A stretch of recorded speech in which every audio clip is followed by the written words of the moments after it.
പൂന്താനം ഭക്തിതൻ കുമ്പിളിൽ പാനയാം പൂന്തൻ നിവേദിച്ച നേരം ഉണ്ണിയായി മുന്നിൽ വന്നു കണ്ണുനീർ തുടച്ചൊരു കണ്ണൻ്റെ കളികളും കണ്ടു ഞാൻ.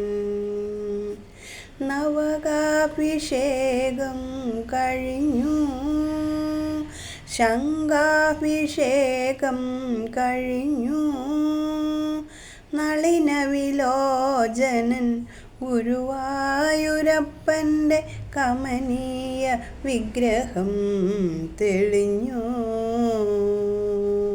പൂന്താനം ഭക്തിതൻ കുമ്പിളിൽ പാനയാം പൂന്തൽ നിവേദിച്ചൊരു നേരം ഉണ്ണിയായി മുന്നിൽ വന്നു കണ്ണുനീർ തുടച്ചൊരു കണ്ണൻ്റെ കളികളും കണ്ടു ഞാൻ.